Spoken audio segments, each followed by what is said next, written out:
All right, I think we are up and running. When you see the live button and you see the recording button, we're in good shape.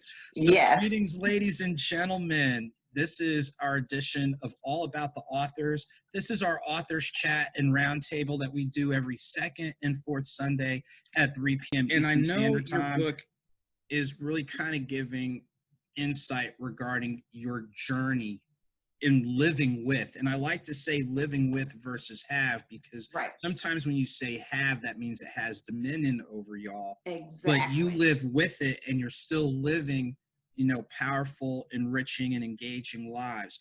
Walk through a little bit before getting into the book. Pivot back a little bit to your series in regards to talking about your health journey. Could you walk through a couple of the themes and things that you guys cover as part of that?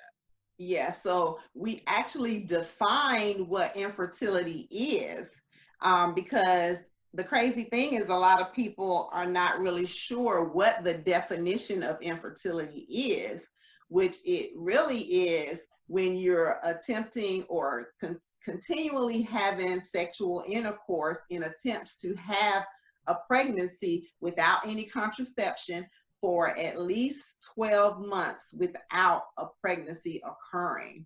So that's infertility.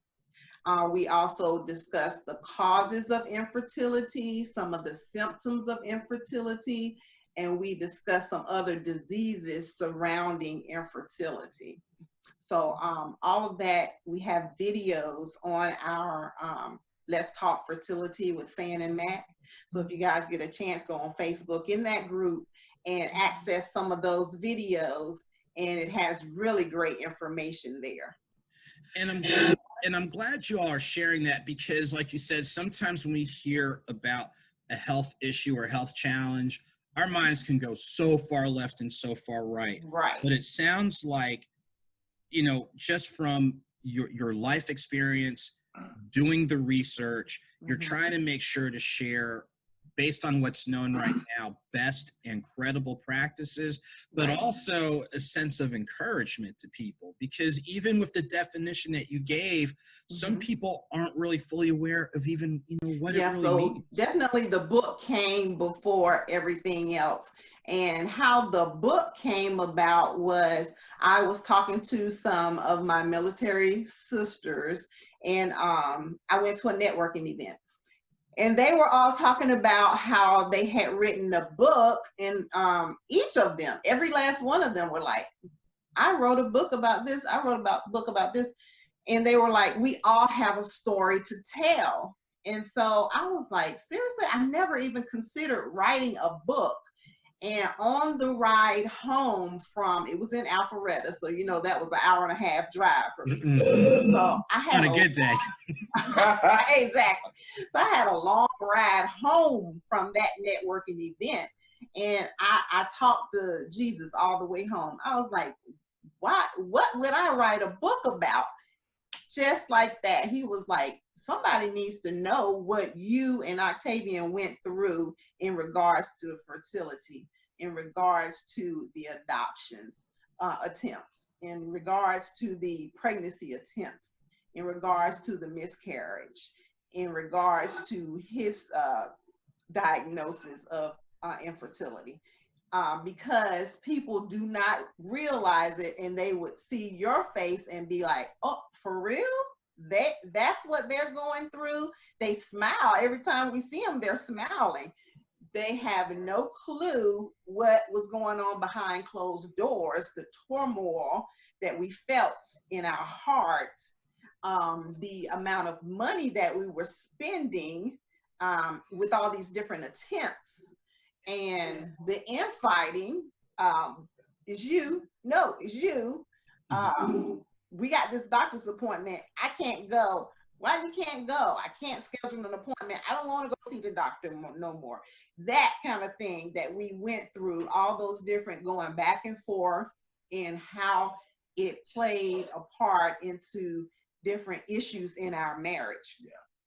And so we know and realize that other couples were going through the same thing behind closed doors, and no one else knew, or is probably a lot of couples that were going through it and ended up in divorce. Nobody counseled about it. Exactly, because they didn't go seek counsel, or they didn't share with anybody, or they didn't have an outlet. They weren't vulnerable with each other. Exactly, to get through it together. So we wrote this book to let people know that we've been through it. You can come out on the other side. There is light on the other side, and we're living a prosperous, great marriage without having children, and that is just fine. We are so happy to be here. We thank you guys again for having us. Real cool. Yes, and the book, we wrote the book 4 years ago, if you can believe that, and it's still selling today.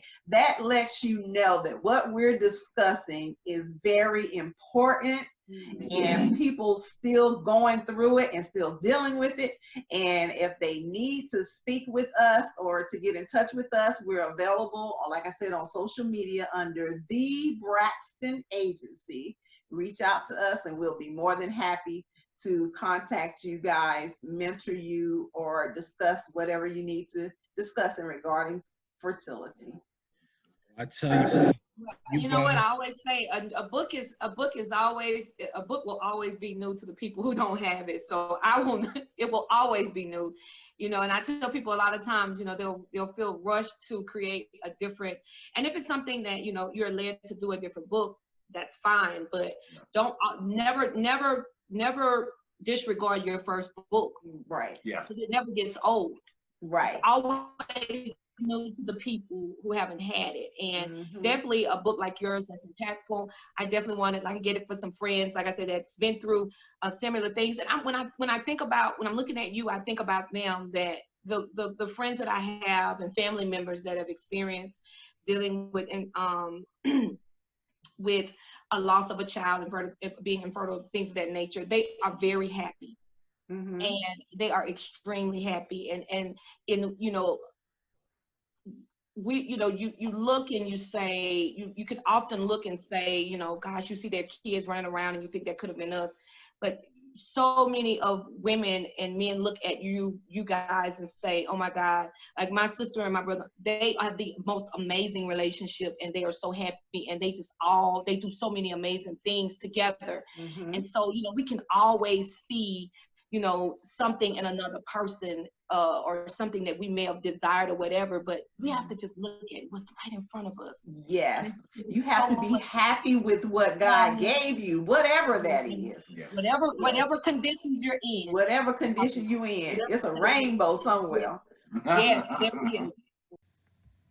Make sure to catch the full broadcast on All About the Authors 520 on Facebook and All About the Authors 520 on YouTube. Don't forget to support these and other great authors, and make sure to check out the hosts, All About the Authors. We'll see you soon.